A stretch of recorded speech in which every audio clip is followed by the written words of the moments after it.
What is your understanding? کیونکہ کافی situation جو ہے وہ کمپلیکس ہے، کلیئرٹی نہیں ہے، مطلب کہ اس وقت ہو کیا رہا ہے؟ جنگ کیا ختم ہو چکی ہے، رک چکی ہے، سیز فائر ہے یا ابھی بھی وائلیشنز ہیں؟ کیا ہو رہا ہے اس وقت آپ کی نظر میں؟ جی بسم اللہ الرحمن الرحیم.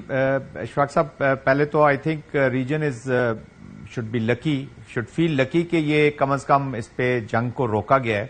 اب یہ جو سیز فائر ہے، دو چیزیں ہیں جی. ایک تو یہ تھوڑا سا ہوتا ہے کولنگ افیکٹ، جیسے ایک بلڈنگ کو آگ لگتی ہے تو اس کے بعد تھوڑا سا کولنگ افیکٹ ہوتا ہے. اس میں بھی پروبیبلی تھوڑے سے ایکسچینجز اور یہ ہوتے رہیں گے. بٹ ہیونگ سیڈ دیٹ، اسرائیل کا جو پاس ٹریک ہے جی وہ that is not good. Lebanon میں بھی آپ کو سیز فائر کا یہ کچھ نہ کچھ کیسس بلایا یا ریزن فار ایسکیلیشن چاہتے ہیں. اب آئی ڈونٹ نو کہ نیتن یاہو صاحب کے مائنڈ میں کیا ہے. پریزیڈنٹ ٹرمپ ان کو آئی مین آپ نے ابھی جو اسٹیٹمنٹ سنائی ہے اس میں نظر تو آ رہا ہے کہ وہ کہہ رہے ہیں کہ اسرائیل کو ابھی اس کو روکنا چاہیے، لیکن وہ کتنی سختی سے اس کو رکوا پائیں گے، اس کے اوپر عمل درآمد کرا پائیں گے، دیٹ ہیز ٹو بی سین.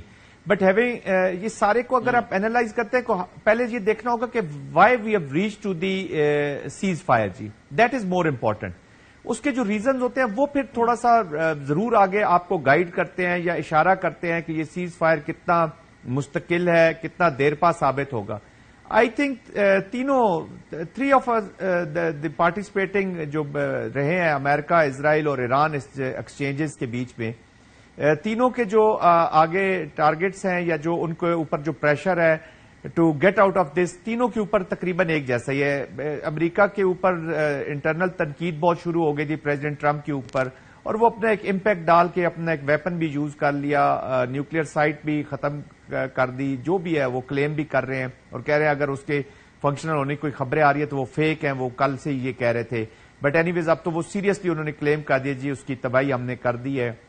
وہ الگ بات ہے کہ امریکہ جس چیز کو کلیم کر لیتا ہے یا اناؤنس کر بھی دیتا ہے تو جب اس میں سے دوبارہ اس میں سے کوئی ریزن فار وار نکالنا چاہتا ہے تو وہ دوبارہ کریٹ کر لیتا ہے.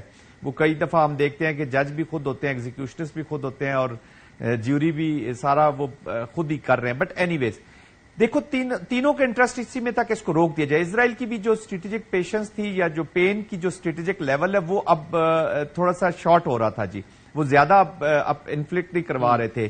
ایران کے اپنے ایشوز تھے کنٹینیوسلی. تو آئی تھنک یہ ون ون سچویشن تھی. اس لیے جو قطر میں بھی جو اٹیک ہوا، پھر جس طریقے سے ہم رات کو یہی سمجھ رہے تھے جب قطر کے ایسٹس کے اوپر، امریکن ایسٹس کے اوپر اٹیک ہو تو پہلی تھاٹ تو یہ آتی ہے کہ things have gone now out of control, یہ ہو جائیں گی جی، کیونکہ ریجنل کنٹریز ان کی سوورینٹی بریچ ہو گئی ہے، وہ اب انوالو ہو جائیں گی اور لیکن اس کے فوراً ہی بعد all of a sudden surprisingly ایک دم ہم دیکھتے ہیں کہ معاملات سیز فائر کی طرف چلے گئے، جو اس طرف اشارہ کرتے ہیں کہ شاید یہ ارینجمنٹس جو ہیں کی گئی تھیں اس طرح کی. دیکھیں جیو پالیٹکس میں ایک چیز ہوتی ہے اور بڑی کریٹیکل چیز ہوتی ہے، وہ ہوتی ہے جی فیس سیونگ، کہ آپ دونوں فیکشنز کو یا دونوں سائڈز کو آپ کچھ نہ کچھ ایسی سچویشن پہ لے آتے ہیں جہاں پہ they have some story to tell to their domestic audience جی.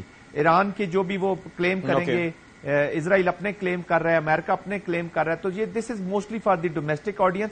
باقی انٹرنیشنل کمیونٹی اپنے کنکلوژنز نکال لیتی ہے اور وہ اپنا وے فارورڈ یا جس طریقے سے اس ایشو کو ڈیل کرنا ہوتا ہے اس کے مطابق کرتی رہتی ہے. بٹ لاسٹ فکرہ میں صرف یہ کہنا چاہوں گا کہ war is over but conflict is still there which is the most important thing. یہ باقی سیز فائر شاید یہ ٹیمپریری چیزیں ہیں جی، اٹس ناٹ دیٹ امپورٹنٹ.